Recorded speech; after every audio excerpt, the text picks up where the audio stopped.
interactuar en esto. A través de la historia, ustedes saben que la medicina no surge como está hoy, que vas a una universidad y ahí te instruís y te preparas académicamente para ese proceso, sino que de los procesos de observación y de cambios que la población presentaba cuando se exponía a ciertas sustancias. Así pues, desde la época de los españoles, cuando vinieron a colonizar América, encuentran algunos derivados de plantas o sustancias que utilizaban los indígenas, se los aplicaban a las flechas y así cazaban. Cuando estudian estas sustancias, una de ellas notaban que provocaba como parálisis muscular en la presa, en el animal cazado, y entonces comienzan a tratar de encontrar el por qué pasa eso y qué utilidad pudiera tener para la medicina. De ahí que estudian diversas sustancias que provocan esto y comienza el estudio de unos fármacos nuevos. Se van encontrando ahí la presencia de sustancias como el curare, que es prácticamente derivado de plantas que se usaban en Sudamérica y que inducían este efecto. Asimismo, la medicina pues ha evolucionado, la ciencia y la forma de poder investigar estas sustancias, y comienza el estudio de ellas a partir de mecanismos ya más específicos y científicos, ¿verdad? Y entonces se encuentran que hay unos receptores en el cuerpo con los cuales interactúan estas sustancias. Y luego viene la aplicación médica. Ustedes saben que las patologías asociadas a alteraciones en los músculos son bien variables. Van desde cosas sencillas hasta cosas complicadas. Van desde cosas sencillas como caer, golpearte, darte un doblón, un esguince, que es la palabra médica, y tu músculo queda lastimado, hacia una mal posición al dormir que genera un espasmo muscular, o a la necesidad muchas veces de relajar tanto la musculatura general de la persona para que se deje hacer un procedimiento como puede ser una intubación endotraqueal, la colocación de un aparato tipo respirador artificial donde necesitamos que haya una relajación muscular lo suficientemente establecida para que permita al individuo dejarse llevar por la máquina. O a veces procedimientos como una endoscopía, fibrobroncoscopía, una endoscopía en la cual tienen que meter una cámara que va dentro de un dispositivo tubular que lleva muchas veces no solo cámaras, sino que conductores láser o sustancias esclerosantes que se pueden aplicar dentro del mismo manipuleo que se hace con esos equipos. Entonces, comienzan a encontrar que si utilizan estas sustancias pueden inducirnos la factibilidad de que se deje el paciente llevar por las máquinas y se deje hacer estos procedimientos.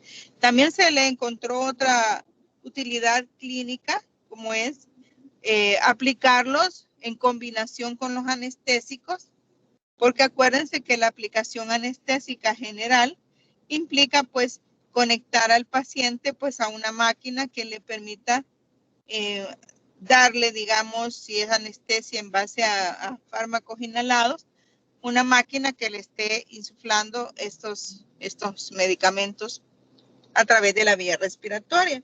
Entonces, los fármacos que vamos a estudiar en esta ocasión están referentes a todas esas situaciones.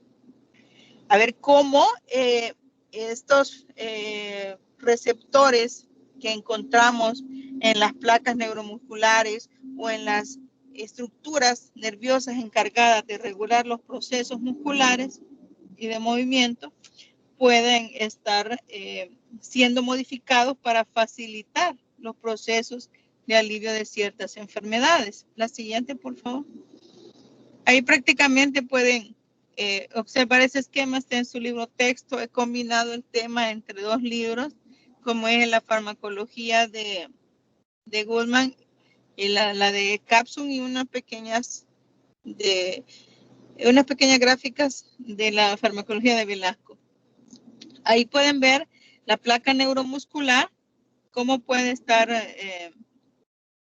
interactuando con los demás organelos, cómo es que esta tiene esas terminaciones de lo que sería la vaina de mielina, el axón. Recuerden la estructura, los que forman parte de esa placa neuromuscular. Tenemos que ubicar dónde termina la célula de Schwann, donde está ya lo que es el espacio subneuronal, las membranas terminales, las membranas postsinápticas, lo que serían las mitocondrias, y su interrelación con el sarcoplasma y las miofibrillas del músculo. Entonces, ubiquémonos en el esquema y podemos ver en una fila en letras azules a un extremo aparece ciertos lugares en específico sobre el cual actuarán los fármacos que vamos a hablar en esta ocasión, para el caso a nivel de nervios, a nivel de liberación de las vesículas de acetilcolina, la despolarización, los procesos de hidrólisis que se pueden dar dentro de las células, la propagación, excitación del impulso eléctrico para que se dé la contracción muscular. La siguiente, la vamos a explicar más adelante cuando hablemos de los fármacos.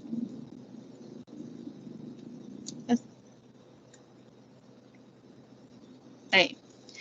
Bien, los fármacos que afectan la función del músculo estriado incluyen dos grupos terapéuticos diferentes. Los que se administran en procedimientos quirúrgicos, como los que mencionaba, y en la unidad de cuidados intensivos para producir una parálisis muscular.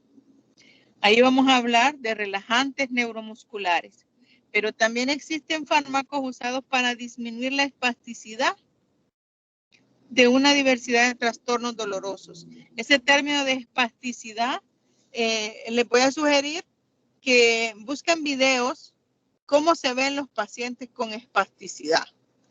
Porque una cosa es explicar la palabra y otra cosa es que vean cómo se evidencia el paciente. En los casos de espasticidad tenemos que el músculo ha sufrido una afectación que puede ir de leve a mayor, como por ejemplo, de leve podemos hablar de un espasmo muscular, de un esguince y no ser nada complicado. A un espasmo muscular dejado posterior a unas secuelas neurológicas de un paciente que estuvo encamado por mucho tiempo o que presentó un Guillain-Barré o que presentó un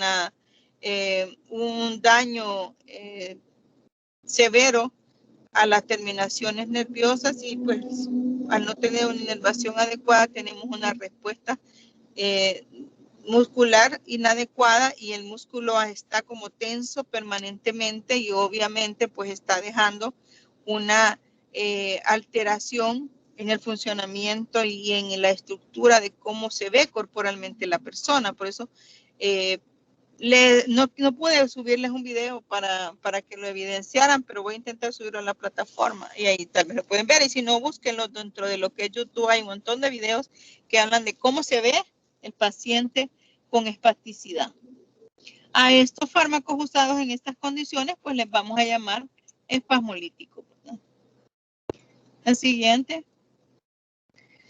Los bloqueadores neuromusculares nos tienen que quedar claro que son los que interfieren en la transmisión de la placa neuromuscular, no son activos sobre el sistema nervioso central, no así el sistema nervioso periférico. Se utilizan junto a los anestésicos generales en la mayoría de los casos Por ejemplo, ahí tenemos fármacos como el antracurio, pancuronio, succinilcolina, que son los más frecuentemente utilizados. La siguiente, y los espasmolíticos, que nos quede claro que también se llaman relajantes musculares de acción central, exceptuando uno que es conocido con el nombre de dantrolene, que también tiene acciones espasmolíticas. Y tenemos espasmolíticos, fármacos empleados para un espasmo muscular agudo, como los que vamos a individualizar en esta clasificación. La siguiente, esta es la clasificación general de todos estos tipos de fármacos. Dependiendo de dónde está su sitio de acción, se dividen en dos grupos generales, que son los de acción central y los de acción periférica. Los de acción central, tenemos fármacos que comúnmente más de alguno de ustedes ha oído mencionar, como el metocarbamol, la tizanidina, la ciclobenzaprina, la clorzoxazona, el baclofeno, el dantroleno, y los de acción periférica, que van a actuar de dos formas. Químicamente no despolarizantes, o sea, no van a despolarizar como tal la placa neuromuscular, y otros que sí la van a despolarizar. Entonces ahí se van a subdividir en esos dos grupos. Los despolarizantes están representados por la succinilcolina, y los no despolarizantes que encontramos, cada vez van surgiendo nuevos. Los primeros en iniciarse pues fueron estos, el bencuronio, pancuronio, atrancuronio, y así han ido surgiendo más, el citracurio, el mibocurio, el ribocurio. Más adelante vamos a mencionar unos nuevos también. La siguiente, por favor.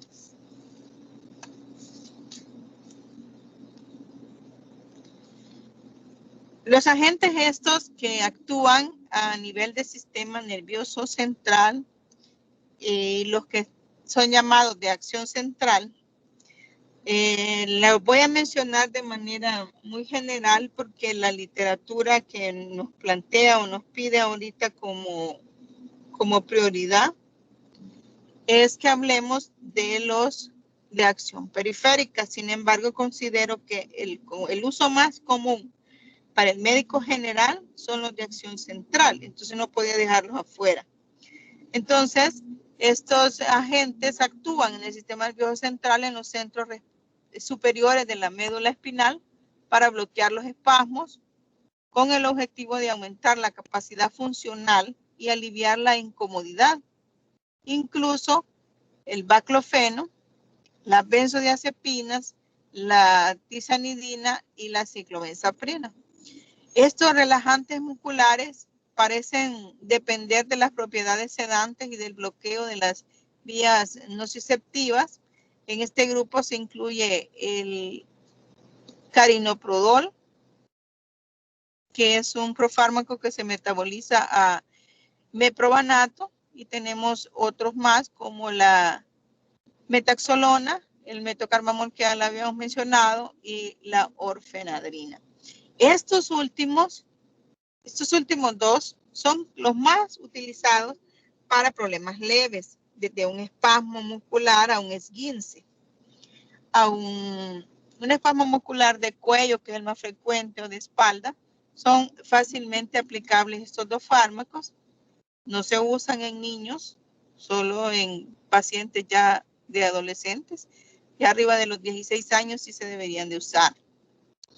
En niños pequeños no, solamente relajantes musculares de tipo controlados y que son de acción periférica.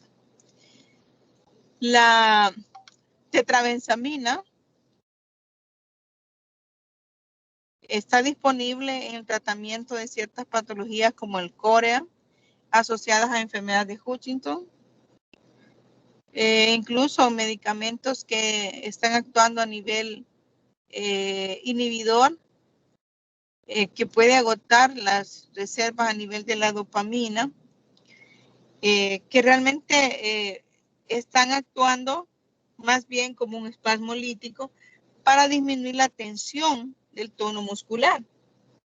Realmente los que más se utilizan son, como les decía, el metocarbamol y la orfenadrina. Y hoy se está usando bastante la tizanidina.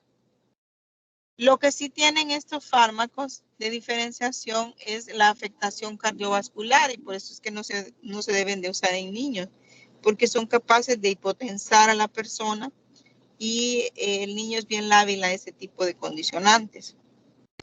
Bien, la siguiente. Los relajantes neuromusculares interfieren con la transmisión de la placa terminal neuromuscular y carecen de actividad en el sistema nervioso central. Aunque cada vez se han ido estudiando mejor los receptores sobre los cuales actúa o interactúa, y pues ahí se van determinando y especificando cada vez en los nuevos fármacos que están produciendo con este mismo nivel de propiedades. A partir de aquí hay como 3 o 5 diapositivas en las que prácticamente estoy recordándoles cómo se da el fenómeno de la contracción. El fenómeno de la contracción muscular es importante entenderlo para que podamos comprender cómo estos fármacos puedan actuar. Sin embargo, en ello no me voy a detener mucho, sino que lo voy a explicar como una generalidad, en el entendido de que esas temáticas ya ustedes las manejan, puesto que es parte de lo que tenían que entender en fisiología y anatomía, ¿verdad? Cuando hablaron de los músculos y el funcionamiento de la placa neuromuscular. La siguiente. En cuanto a lo que decía la anatomía y fisiología de la unión neuromuscular, recuerden que hay una transmisión nerviosa que el objetivo que tiene es generar una contracción que me dé como resultado un acoplamiento entre las fibras musculares que resulte en un movimiento. En un movimiento que según cuál sea el músculo que está siendo estimulado, pues así va a ser la función resultante. Tiene lugar en la estructura especializada del músculo esquelético llamada unión neuromuscular o placa motora terminal. El mecanismo ahí para que se dé esa transmisión neuromuscular consiste en la liberación de acetilcolina y su unión a los receptores nicotínicos de la membrana postsináptica. Para que se dé esa contracción tiene que haber un traslape entre la actina y la miosina, ¿verdad? Pero para que estas dos se puedan interactuar, tiene que haber un cambio de polaridad en la célula muscular. Y ese cambio de polaridad viene dado por el estímulo que me viene hacia la placa neuromuscular. Entonces, la placa neuromuscular como tal funcionará en base a la liberación de acetilcolina y la estimulación del receptor nicotínico. Por tanto, los fármacos de los que vamos a hablar tienen que bloquear o estar actuando sobre esas dos especificaciones. Tendrá que actuar sobre la acetilcolina y sobre los receptores nicotínicos. De ahí que el tema abarca tres subtemas en total. Abarca hablar sobre sustancias que actúan sobre receptores nicotínicos como la nicotina, y sobre receptores nicotínicos que puedan estar a nivel ganglionar, y también sustancias que puedan actuar sobre la acetilcolina. La siguiente. El asa anterior de la médula sale, pues recuerden, la neurona motora mielinizada. A medida que se acerca al músculo va perdiendo esa mielina, y al entrar en contacto con el músculo se llena de arborizaciones llenas de axoplasma que terminan en botones sinápticos. Así, esa terminación más su contacto al músculo contribuyen a formar la unidad llamada placa motora o neuromotora. La siguiente. Recuerden que en ese punto de esa unión neuromuscular constantemente se están liberando pequeñas cantidades de acetilcolina que no alcanzan a provocar la contracción muscular hasta que interactúan completamente con los lo que serían los receptores, ¿verdad? Cuando llega el potencial de acción, entra calcio, lo que provoca la liberación de grandes cantidades de la acetilcolina, que van a unirse al receptor posináptico nicotínico muscular, produciendo la entrada de sodio que va a provocar en sí la propagación del estímulo y finalmente la estimulación de ese cambio de potencial de acción que va a inducir la contracción muscular y ya el movimiento de la actina y la miosina para que puedan mover las fibras del músculo. La siguiente. Existen 3 tipos de receptores nicotínicos en la unión neuromuscular. 2 situados en la superficie y 1 en la terminación del nervio parasimpático. A la llegada del impulso nervioso, se liberarán moléculas de acetilcolina a partir de la terminación nerviosa presináptica que cruzará el espacio sináptico, estimulará los receptores posinápticos, permitiendo el flujo de los iones que llevará pues a la despolarización de la placa terminal.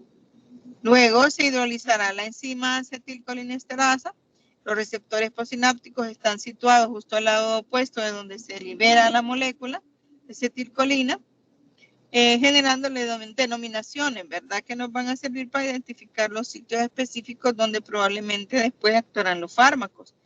Y denominarán, pues, en base a letras desde A, B, C, D y E. Distribuidas concéntricamente existen 2 subunidades. A, una molécula de acetilcolina ocupa estos 2 receptores A y cuando 2 moléculas de acetilcolina estimulan directamente a 2 unidades alfa, se abre un canal en los receptores permitiendo el paso de este sodio y calcio hasta el miocito y el potasio hacia afuera y eso induce, acuérdense, el cambio de potencial de acción. Se ha estimado que más de 400,000 receptores se abren para crear el estímulo suficiente para poder generar ese potencial de acción que desencadenaría la contracción muscular. La siguiente, ese mecanismo de transmisión neuromuscular en la placa lleva a generar ese potencial de acción hasta el extremo terminal del nervio motor, causada la entrada de calcio y liberación de neurotransmisores, acetilcolina, que se difunden a través de la hendidura sináptica para activar los receptores nicotínicos localizados en la placa neuromotora terminal de ese músculo. Ahí los receptores neuromusculares del adulto están compuestos por 5 péptidos, 2 alfa, 1 beta, 1 gamma y otro delta. La unión de 2 moléculas de acetilcolina a los receptores de esas subunidades, específicamente alfa y beta, y alfa y gamma produce pues la apertura del conducto. Muchos de los fármacos que vamos a ver van a estar interactuando con esta subunidad alfa. El movimiento subsiguiente de sodio y potasio se vincula con la despolarización gradual de la membrana, el cambio de potencial de acción a nivel de lo que sería la placa terminal, ¿verdad? Como les decía, esas son terminologías que ustedes ya vieron en fisiología, solo que necesito que las recuerden para comprender más el tema. Siguiente. Todo eso genera un cambio de voltaje, ¿verdad? Que como decíamos, denominado potencial de placa motora terminal, que inducirá una contracción. La magnitud del potencial de la placa terminal tiene relación directa con la cantidad de acetilcolina liberada.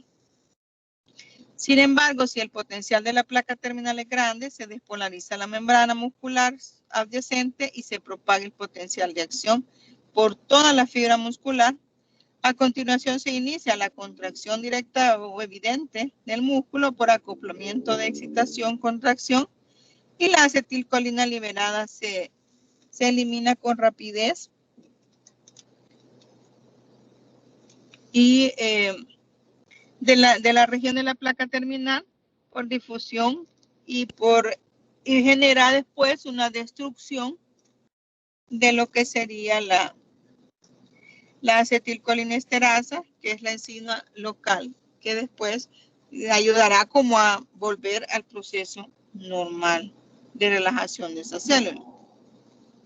La siguiente ya habla de lo que serían los segundos tipos de receptores a encontrar en las células circulantes a la unión y que no participan normalmente en la transmisión neuromuscular. Sin embargo, bajo ciertas condiciones, como por ejemplo cuando tenemos pacientes inmovilizados de forma prolongada o con quemaduras térmicas, esos receptores sí pueden proliferar lo suficiente y ser tan activos para modificar la transmisión neuromuscular subsiguiente.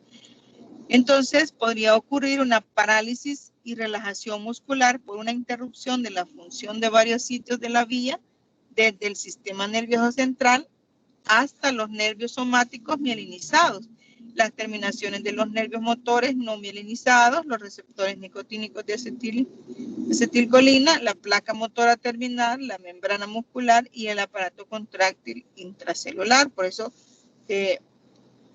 cuando tenemos los pacientes encamados, deben de estar dándoles siempre fisioterapia o haciéndoles movimientos para que los músculos no entren en estas situaciones, máximo si está acompañado de quemaduras eléctricas o de encamamientos prolongados, como les mencionaba en la diapositiva.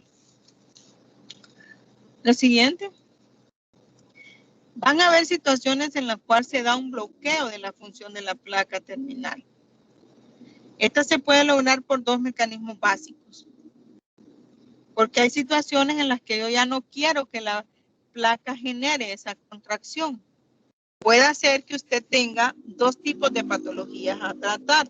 Una puede ser un paciente que necesita mejorar su contracción muscular. Entonces usted va a usar fármacos que le induzcan una mejor contracción muscular. Pero cuando voy a usar bloqueantes o bloqueadores de la función neuromuscular, entonces yo tengo que generar cualquiera de estos dos mecanismos. El bloqueo farmacológico del agonista fisiológico acetilcolina es característico de los fármacos relajantes musculares antagonistas. Llámese relajantes musculares no despolarizantes. Estos fármacos impiden el acceso del transmisor a su receptor y por lo tanto evitan la despolarización. El prototipo de este grupo representativo de ellos, del subgrupo no despolarizante, es la de tubocurarina,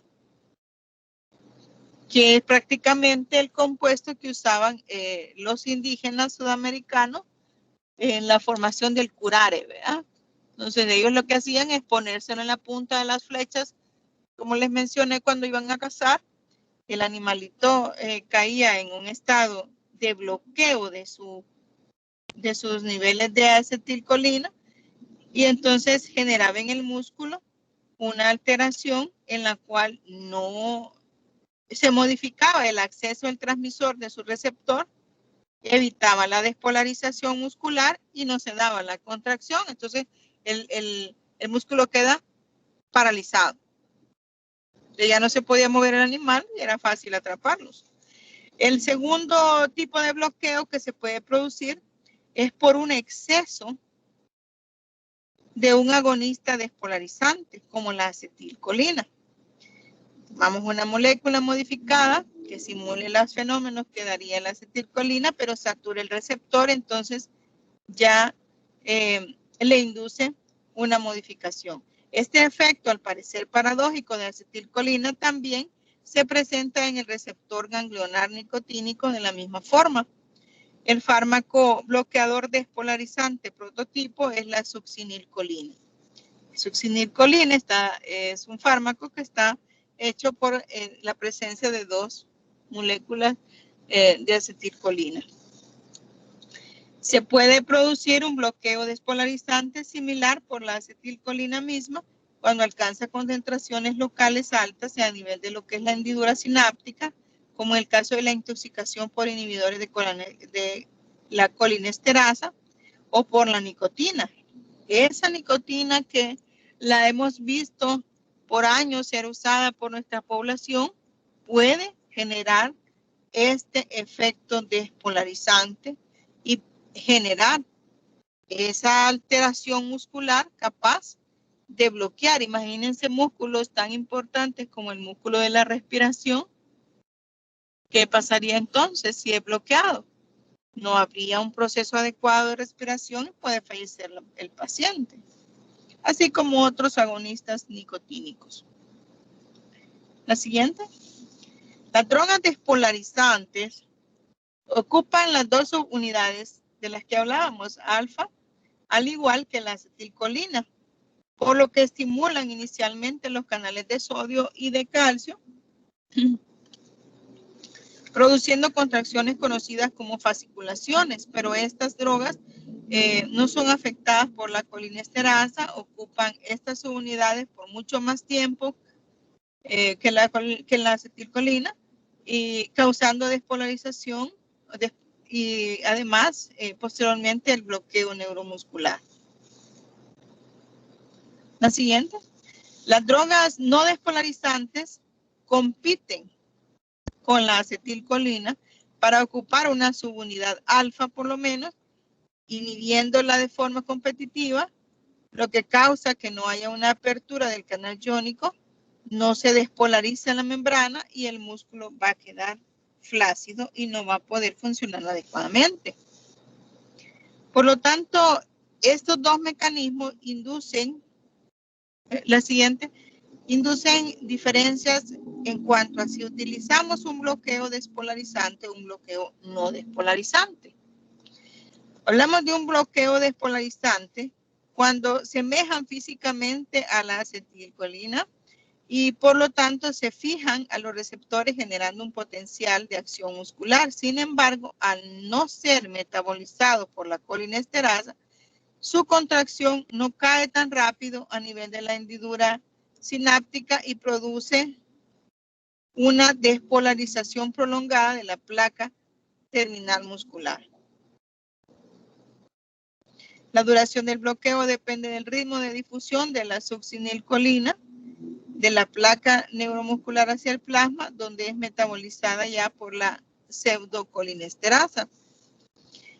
Cuando estos medicamentos se ponen por vía de infusión intravenosa continua, el efecto se mantendrá en la misma medida y velocidad con la que esté dándose la infusión.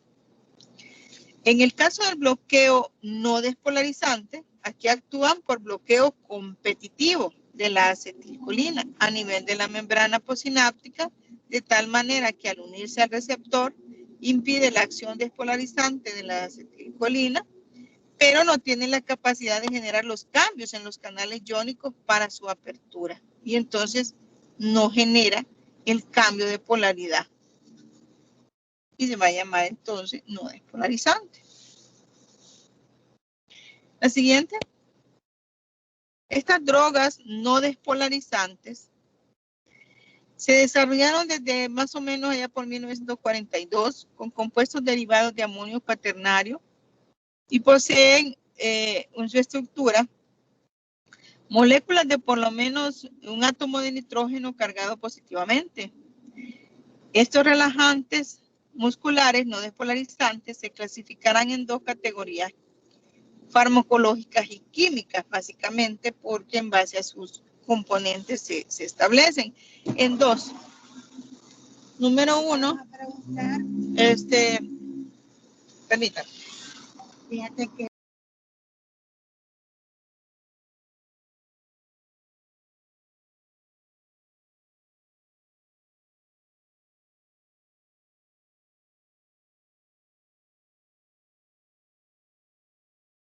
el centro no enseñó. ¿Por qué?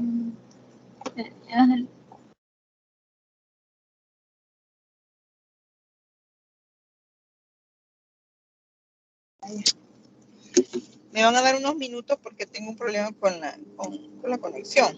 Ya, no me voy a salir, solo voy a apagar el micrófono para revisar.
Ok.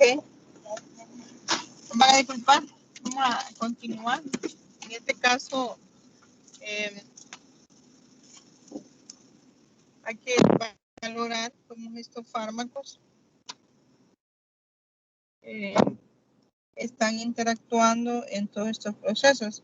Quedamos en la clasificación ahí, de las drogas despolarizantes desde el punto de vista químico. Tenemos que están las bencilsoquinolinas. Allí están incluidas derivados de la tubocurarina, que es la representante de este grupo. Puede causar liberación de histamina a dosis terapéuticas y no tiene efectos vagolíticos. El resto de fármacos incluidos en este grupo tenemos el ancuronio, el cistracurio, el atracurio, el mebucurio, el doxacurio. Y dentro de las aminoesteroides tenemos el representante, es básicamente el pancuronio. Tiene la particularidad que no libera histamina, que es una de las principales complicaciones que inducen o de los efectos adversos que inducen estos fármacos. Y el pancuronio tiene efectos vagolíticos. Cuando hablamos de efectos vagolíticos, estamos hablando de que tiende a estimular todas las funciones generadas por el nervio vago. Dentro de estas estarían el pancuronio, becuronio, rosicuronio, el pipecuronio y el rapacurio. Todos estos fármacos relajantes musculares son capaces de interactuar, relajar el músculo hasta el punto que el paciente puede verse fácilmente adaptado a los equipos y fácilmente se dejan llevar por ellos. La siguiente, por favor. Estos relajantes no musculares despolarizantes, su mecanismo de acción es el bloqueo competitivo de los receptores para la acetilcolina de la unión neuromuscular. A diferencia de la succinilcolina, no producen despolarización, sino que bloquean la estimulación del receptor. La relajación muscular de estas drogas producen el comienzo por los músculos oculares, los dedos, luego ese efecto lo provocan a nivel de cuello, de miembros superiores, tórax, para terminar por relajar los músculos intercostales y el diafragma. Y la recuperación de la fuerza y del funcionamiento de estos músculos se va a producir a la hora de retirarlo, de manera que se da en un sentido inverso a cómo inició. La siguiente. Los fármacos estos no solamente tienen esa clasificación química, sino también se pueden clasificar según el tiempo de acción. Este tiempo de acción del fármaco lo hace clasificar que en base a si es prolongada, intermedia o corta. La vida media es variable, al igual que la metabolización de ellos y la excreción. Por estos motivos, se van a analizar individualmente ciertas particularidades de cada fármaco. Para el caso de los de acción prolongada, presentan un bloqueo máximo entre 3 y 6 minutos posterior a su administración y una duración de acción de 8 a 120 minutos. Los compuestos de duración intermedia tienen un bloqueo o experimenta el músculo el bloqueo a los 2 o 3 minutos y va a durar de 30 a 60 minutos. Y los de acción corta también tienen un tiempo de bloqueo de 2 a 3 minutos que comienza a actuar y va a durar de 12 a 15 minutos. Ahora, ¿cuál vamos a elegir? Siempre va a depender del procedimiento a realizar. La siguiente, por favor. Recuérdense que el punto donde el fármaco va a estar actuando es el llamado receptor nicotínico de la acetilcolina. La siguiente, por favor.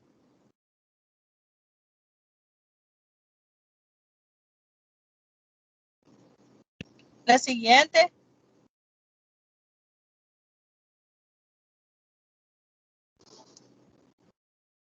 Hola.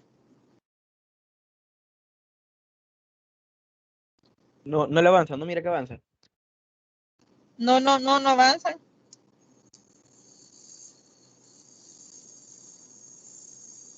Pero yo le estoy pasando. Pero sí están pasando. Ah, bien. Quizás es que me moví de donde estaba y siento que lo hice porque no me estaba dando la señal muy bien.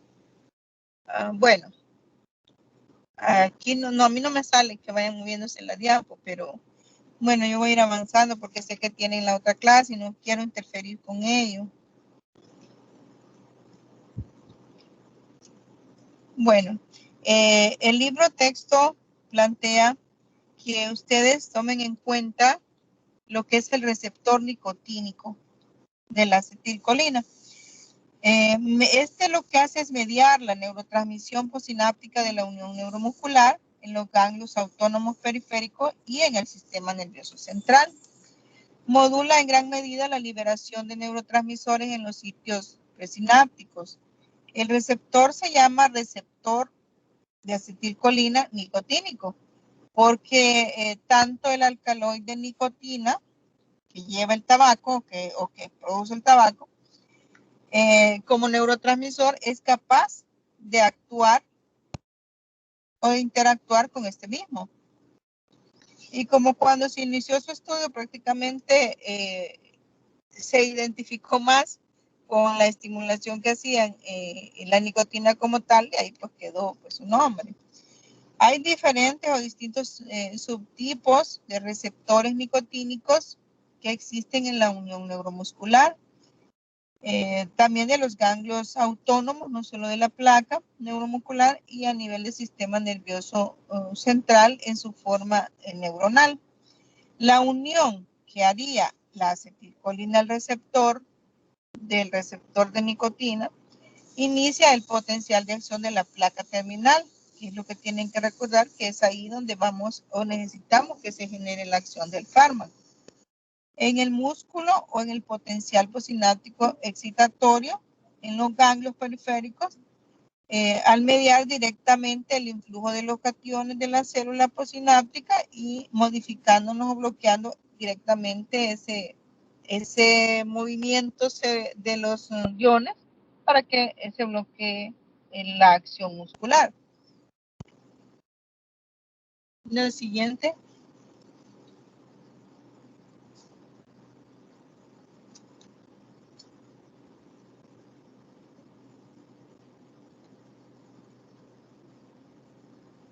Tendríamos que estar en la diapositiva 24 ya. 24, sí. Sí. Bueno, yo la voy moviendo aquí manualmente, me permite moverla 22.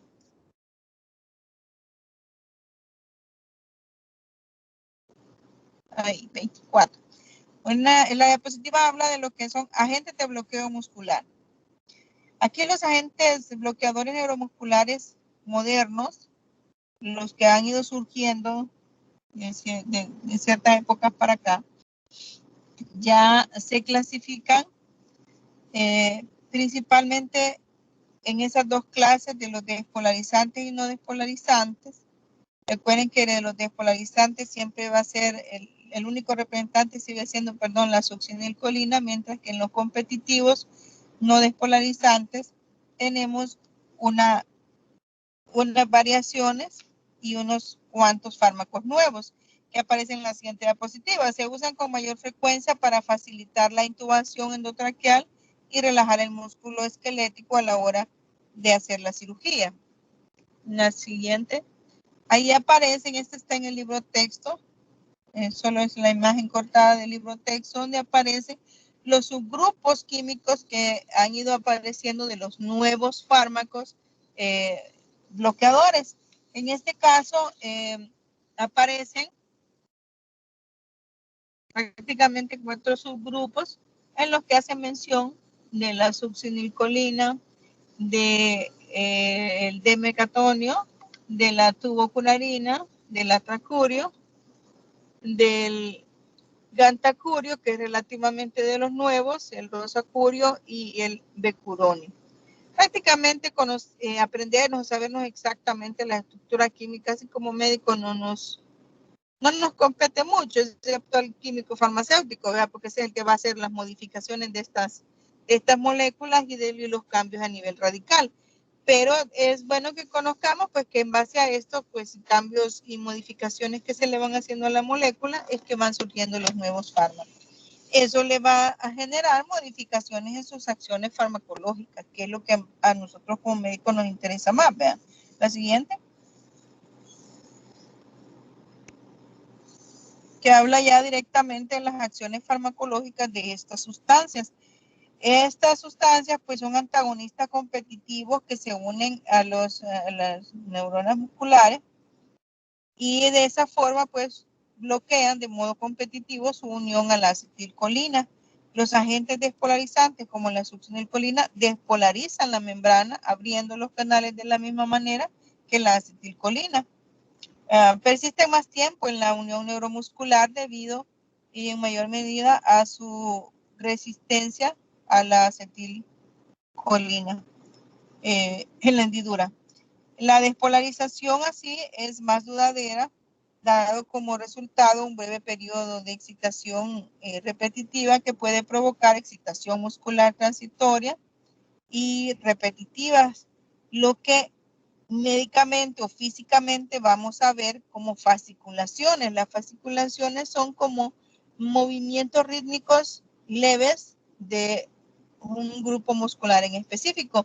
Como se experimentan o se ven como los tics. ¿Alguna vez han tenido algún tic en un ojo o en un tic muscular que es como un temblorcito en el músculo? Así se ven las fasciculaciones. Seguida de un bloqueo de transmisión neuromuscular o de una parálisis flácida. Puede comenzar con la fasciculación, luego se va generando el bloqueo directo de la transmisión hasta quedar en una parálisis flácida del músculo, que es el objetivo que persigue el uso del fármaco, porque así una vez flácido ese músculo, se deja, si el caso fuera la colocación de un equipo, se deja fácilmente introducir el equipo y se puede proceder al procedimiento como tal. Este tipo de bloqueo se le ha dado el nombre de fase 1, bloqueo de fase 1. El bloqueo surge porque después de una apertura inicial de los canales de sodio de la unión se cierran y no se reabsorben hasta que la placa terminal se repolarice. En este punto, la liberación neural de la acetilcolina da como resultado de la unión de la acetilcolina a los receptores de la placa terminal ya despolarizada. Estos canales de la unión cerrados evitan pues, que la señal de despolarización afecte a los canales desencadenantes y protegen de modo eficaz el resto del músculo de la actividad de la placa motora terminal. La siguiente. Las respuestas clínicas, este es un cuadro que está en el libro texto, donde especifica las respuestas clínicas y el seguimiento del bloqueo neuromuscular que se va dando en fases. Ya hablamos de fase 1 y fase 2, que es cuando se da la infusión del fármaco. En este caso, se hizo la valoración de lo que es la infusión de succinilcolina. Cuando usted aplica ese fármaco en una infusión, va a tener ciertas respuestas en ciertos niveles que van a irse viendo modificados y esas modificaciones se tomaron como fases, fase 1, fase 2. La respuesta primero fue evaluada en el potencial de membrana de la placa neuromuscular, que en la fase 1 generaba despolarización a menos 56 milivoltios, mientras que en fase 2 ya venía la repolarización hacia los 80 milivoltios. El comienzo es inmediato en la fase 1 y es de transición lenta en la fase 2. La dependencia de la dosis es inferior en la fase 1 y por lo general es más alta o sigue a la infusión prolongada en la fase 2. La recuperación de las respuestas clínicas del paciente va a ser rápida en este fármaco cuando está en fase 1 y se va a prolongar cuando lleguemos a fase 2. ¿Cuándo vamos a tener esta fase de fase 1 a fase 2? Cuando lo tengamos con una infusión continua. Si tenemos solo una infusión que la vamos a dejar por cortos tiempos, vamos a experimentar solo las condicionantes de la fase 1. Lo ideal es que el procedimiento que vamos a hacer nos ayude a elegir el fármaco, porque todas estas respuestas clínicas que nos va a dar en el paciente, pues pueden llegar a afectarle. Y eso no tenemos que perderlo, ¿verdad? Tenemos que estar conscientes de que si vamos a usar un fármaco, también le puede tener efectos de repercusión al paciente. La siguiente, muchos fármacos y toxinas bloquean la transmisión neuromuscular por otros mecanismos como son la interferencia con la síntesis y liberación de la acetilcolina, pero en la mayoría de estos agentes no se emplean clínicamente para bloqueo neuromuscular, sino para otros efectos que tengan que actuar sobre el músculo. Uno de ellos, de los más conocidos, es cuando se utilizan las toxinas botulínicas. Las toxinas botulínicas se obtienen de una bacteria, la cual produce esta toxina y se administra de modo local para generar una respuesta sobre el músculo. Ya lo vamos a ver más adelante cuando hablemos específicamente de los efectos. Bien, cuando aplicamos un fármaco de estos, tenemos que tener claro cuál va a ser la secuencia y las características de ese bloqueo neuromuscular que vamos a obtener. El siguiente. Aquí, después de inyectarla en forma endovenosa el fármaco, el agente bloqueador competitivo genera una debilidad motora que progresa a una parálisis flácida total.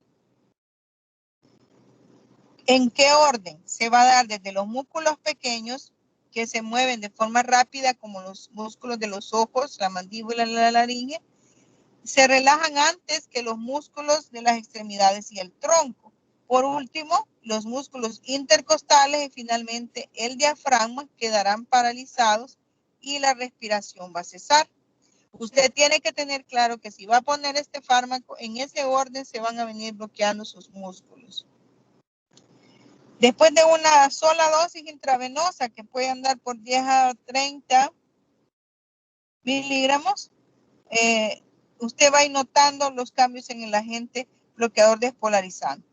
La recuperación de esos músculos ocurre por lo general en el orden inverso a su parálisis y por lo tanto el diafragma, que habíamos dicho, era el comúnmente que iba a ser el último en ser paralizado, va a ser el primero en recuperar su función. Eso es bien importante porque en esos casos que se usó un despolarizante como succinilcolina ocurren de modo transitorio las fasciculaciones musculares, posteriormente en el tórax y el abdomen, y luego viene la relajación que ocurre dentro de un minuto, posterior a que se empieza a retirar el fármaco, y va a ir modificándose la respuesta clínica hasta tener la recuperación total de todos aquellos músculos que habíamos paralizado con el fármaco. Ahora, cuando se llegó a la parálisis ya del músculo diafragmático, tenemos una apnea transitoria, que es común que ocurra por el efecto del fármaco, en el efecto máximo del fármaco principalmente. La mayor duración se logra mediante la infusión intravenosa. Después de suspender la infusión, los efectos desaparecerán rápidamente hacia una hidrólisis eficiente en el plasma o hasta que ciertas enzimas hepáticas como la butirilcoinesterasa induzcan pues la degradación del fármaco. Puede haber dolor muscular que puede aparecer luego de la administración de la succinilcolina por este efecto que había generado en todos los músculos durante la despolarización prolongada. Las células musculares pueden perder grandes cantidades significativas de electrolitos, principalmente potasio, y ganar sodio, cloro y calcio, que después le puede estar induciendo ciertos cambios.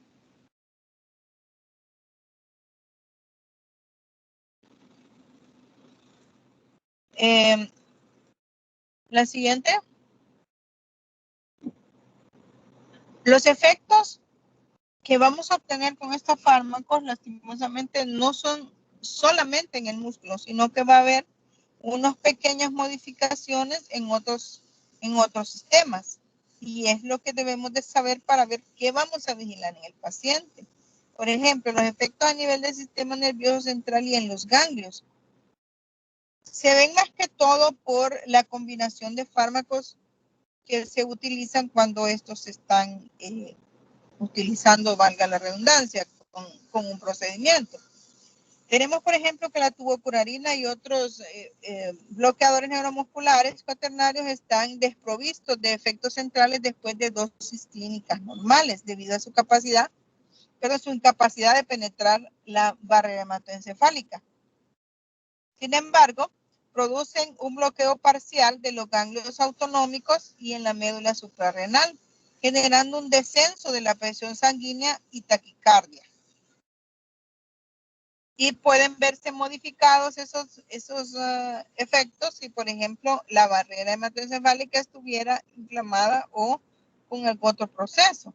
Pero en condiciones normales no atravesarían la barrera hematoencefálica. El pancuronio muestra menor bloqueo ganglionar a dosis clínicas comunes, mientras que el atracurio, el venocurio, el doxacurio, el pipenocurio, el mivacurio y el rocuronio, estos pues son más selectivos. Estos fármacos tienen esa selectividad de mostrar menor bloqueo ganglionar.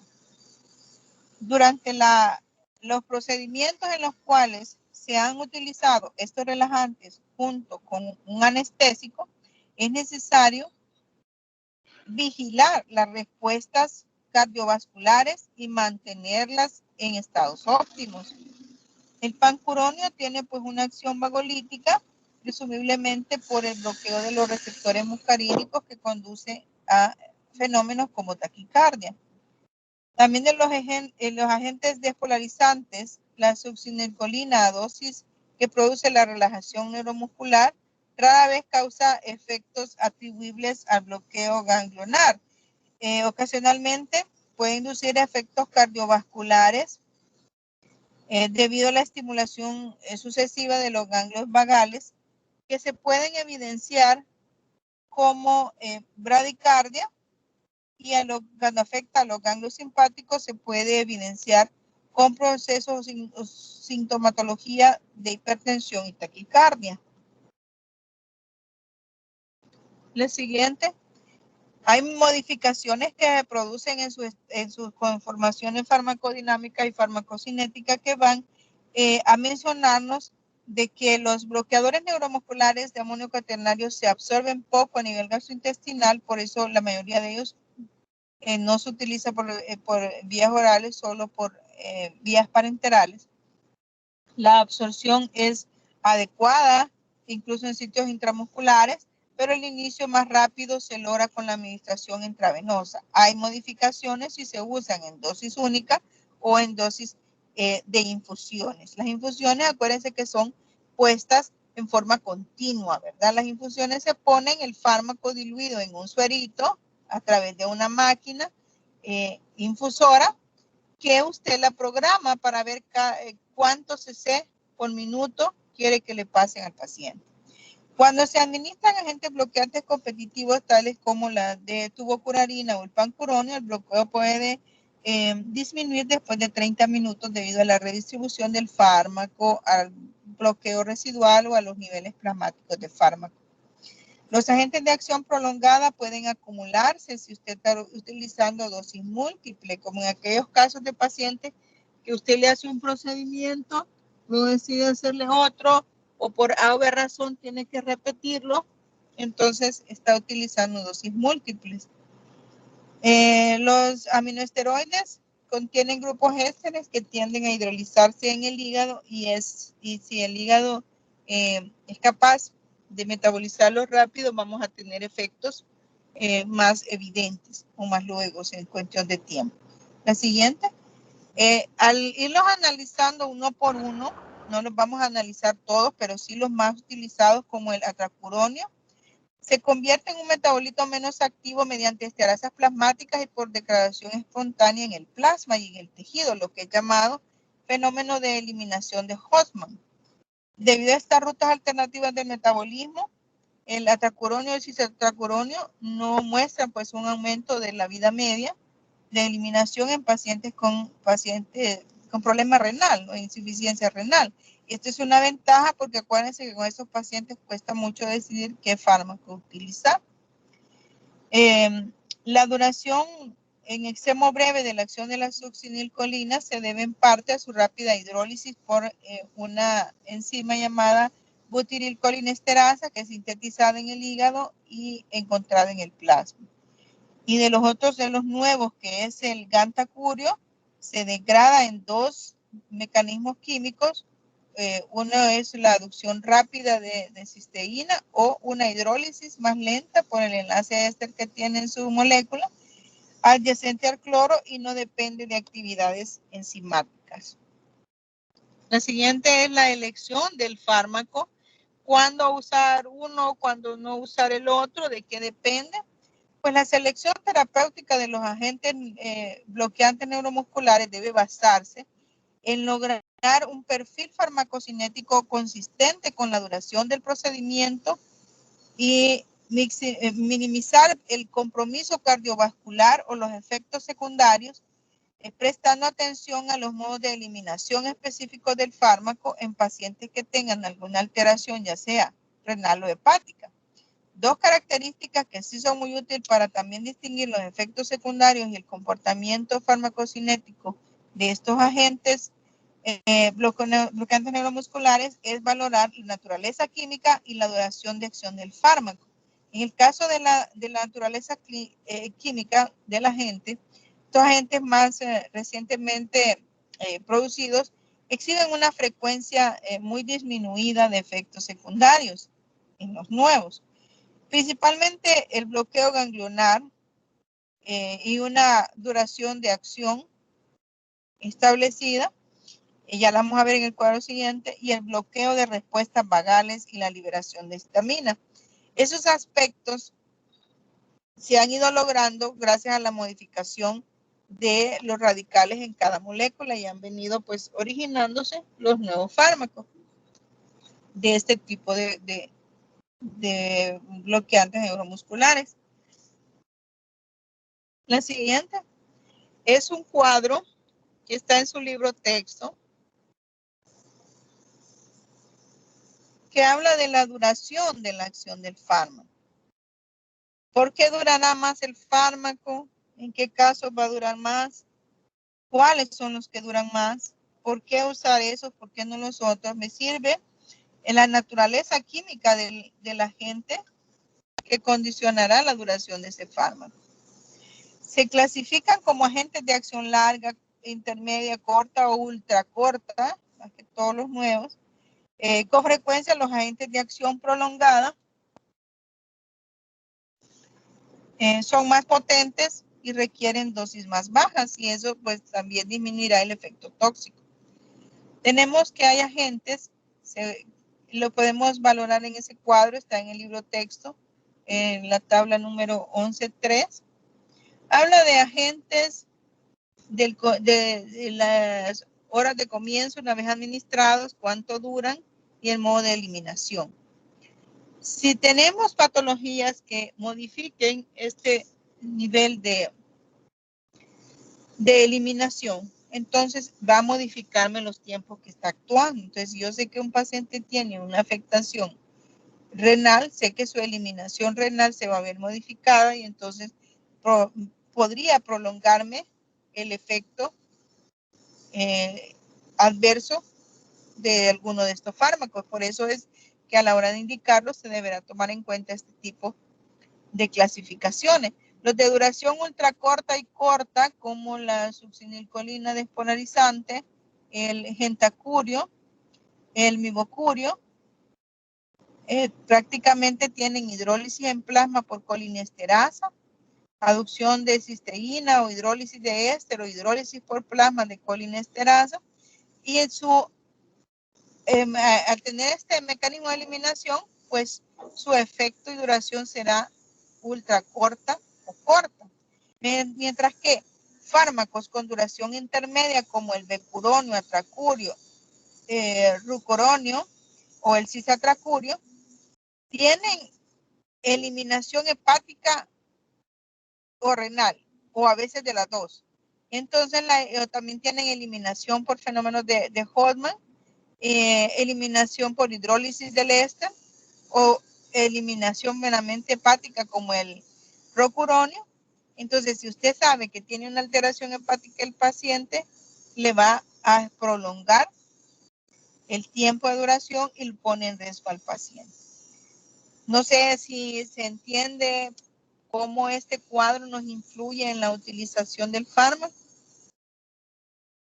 El punto es entender aquí que si tiene mecanismos factibles de eliminación o si el órgano donde se va a eliminar está afectado, también me va a interferir el tiempo en el que va a estar el fármaco dentro del plasma porque no puede eliminarse y entonces nos va a condicionar los riesgos. A eso se refiere la importancia de estos ajustes en cuanto a la duración de la acción del fármaco y su modo de eliminación.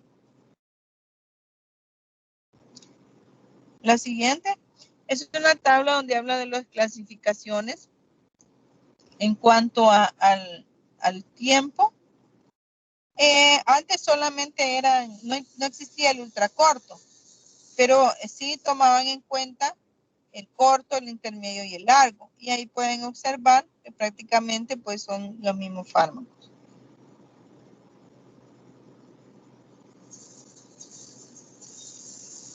La siguiente es que está duplicada la diapositiva porque me había desconfigurado. Ok, ahí está bien. Ahí se ve bien la clasificación en base a los tiempos, pero no incluye la ultra, no me incluye ahí la de duración ultra corta y corta.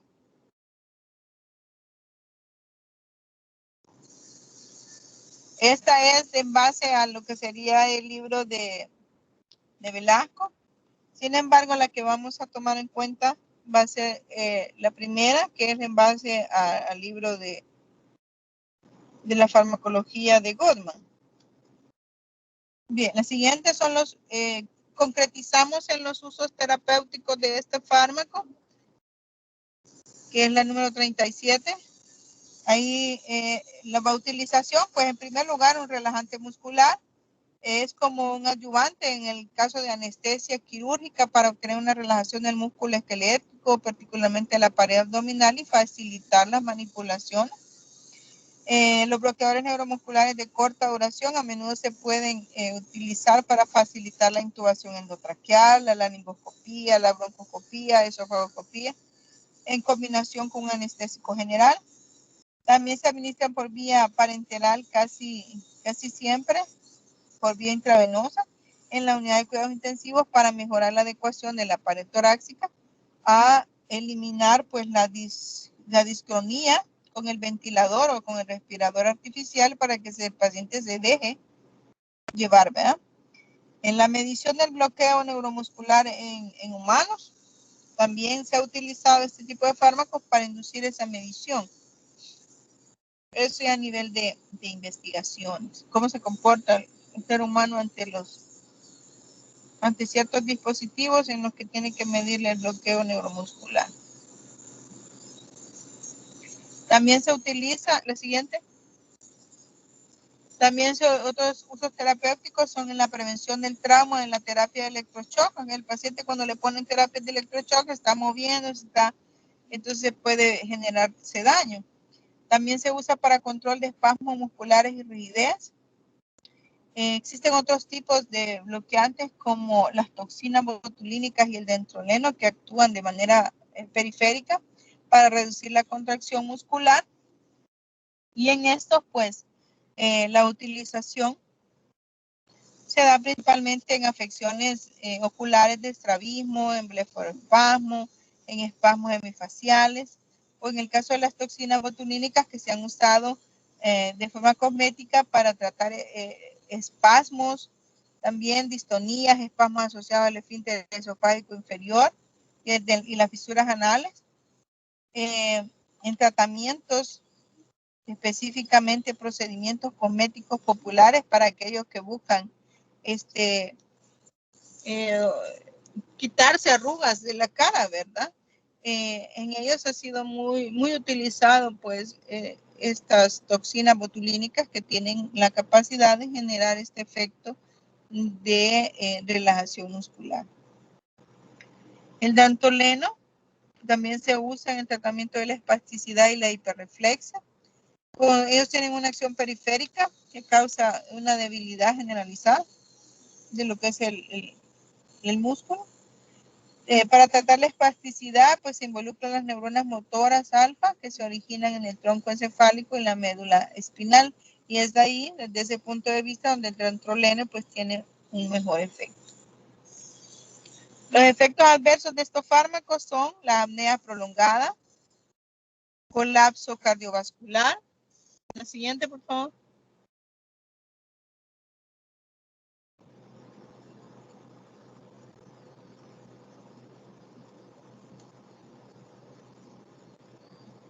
La siguiente. Bueno. Ya está en la 39, doctora. Ya estoy en el 39 en efectos adversos. Va.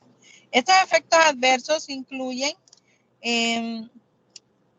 apnea, colapso cardiovascular, resultados de liberación de histamina, anafilaxia, alteraciones en la temperatura, desequilibrio electrolítico, principalmente potasio, bajos niveles de plasmáticos de butirilcolinesterasa, por lo que está metabolizando el fármaco y resulta pues en una reducción de la tasa de destrucción de la succinilcolina.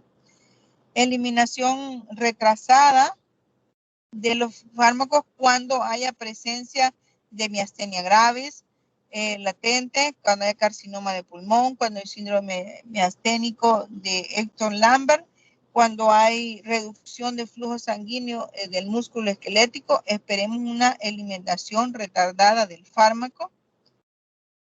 Puede haber una disminución en la eliminación de los relajantes musculares secundarios a problemas de disfunción hepática, principalmente con el cisatracurio, el ribocurio, el venocurio, o cuando tengamos una función renal reducida y estemos usando pancuronios aquí. Se debe tener cuidado al administrar a pacientes deshidratados con enfermedades graves, puesto que vamos a inducirle más daño por las apneas que puede generarle.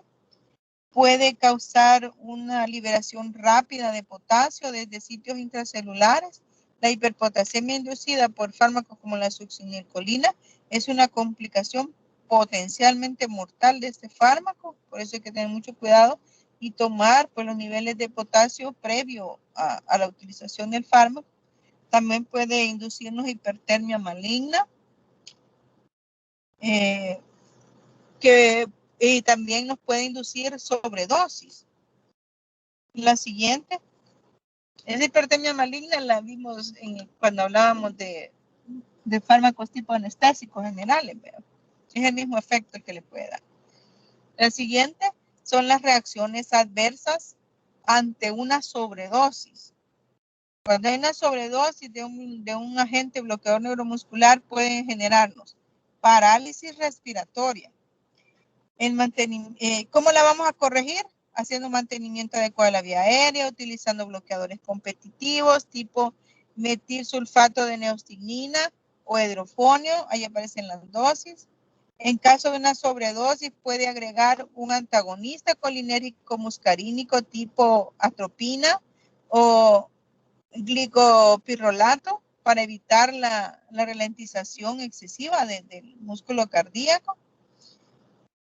Puede haber liberación de histamina desde los mastocitos y esto nos puede inducir respuestas clínicas evidentes como un broncoespasmo, como hipotensión, como secreción bronquial, como salivero excesivo. Entonces, tenemos que pensar que si el paciente está manifestando esto es que ya llegó a una sobredosis del bloqueador neuromuscular. Tenemos que en el caso de la succinilcolina, el mibocurio y el atracurio, los presentan estos casos y en menor frecuencia pues por la tubocurarina. El pancuronio, el pipecuronio y el rocuronio tienen incluso menos tendencia a liberar histamina. Estrategias de prevención para los efectos tóxicos están condicionadas en el uso de sustancias como la neostigmina, las aminas simpático-miméticas para mantener los parámetros cardiovasculares, atropina, licopirratol, para contrarrestar la estimulación muscarínica. También se pueden usar antihistamínicos. Sin embargo, uno de los efectos o de las estrategias para los efectos tóxicos más recomendado es la utilización de lo que es la terapia de quelación, utilizando un nuevo fármaco que es llamado Sugammadex, que se usa a dosis de 2 miligramos por kilo, que puede revertir el bloqueo neuromuscular a partir del rocuronio. En 3 minutos después de haber sido aplicado, pues ya vemos el efecto de bloqueo del efecto tóxico. Y los efectos secundarios de este, pues solo son dos. La disgeusia, que no es más que la alteración de la sensibilidad del gusto, y reacciones de hipersensibilidad, que no son muy comunes, pero sí se pueden presentar. La siguiente. Las indicaciones y problemas en los pacientes pediátricos y geriátricos. Es bien puntual en la literatura en decir de que en el área pediátrica no se deberían de usar excepto en niveles de cuidados intensivos, que sí pues recomienda la utilización de atracurio, betracurio, cisatracurio, principalmente, y se usan también el ribocurio y el vivacurio para procedimientos breves, como por ejemplo para la intubación, para meterlos a la UCI, ¿verdad? Y en el caso de los ancianos, pues como ya hay deterioro de todas sus funciones, se sugiere que primero se haga una valoración real de cómo están sus órganos de eliminación, puesto que genera alteración y puede prolongar el bloqueo y generarle otros daños más a los tejidos del paciente anciano. En resumidas, eso más o menos está diciendo esta diapositiva. Estoy viendo la hora y no quiero interferir con la otra clase. Si me gustan, vamos a llegar hasta aquí y o bien me reprograman una nueva reunión y terminamos ya lo que falta es poquito, o solo lo leen dentro de la diapo. Prácticamente las siguientes están basadas totalmente en lo que es el libro de Goodman, donde habla de cómo estos fármacos bloqueantes también pueden actuar sobre el sistema ganglionar y hace la comparación también de cómo sustancias como la nicotina puede estar interactuando y generar un bloqueo de lo que son los receptores nicotínicos, la misma sustancia del tabaco, la nicotina, y puede llegar a una relajación muscular tan severa que puede generar e inducir daño a la persona y matarlo en un proceso de relajación de los músculos respiratorios. Entonces, lo valoramos con el representante y pues con él decidiremos si solo van a leer lo que resta ahí de la diapo o vamos a reprogramar para terminar esas. Creo que faltan unas 10 diapositivas. Bueno, llego hasta aquí. Espero que se haya comprendido el tema y suerte con la otra clase. Lamento que van a estar bien saturados. Vaya, doctora, está bien, gracias. Bueno, un gusto. Bueno. Gracias, doctora.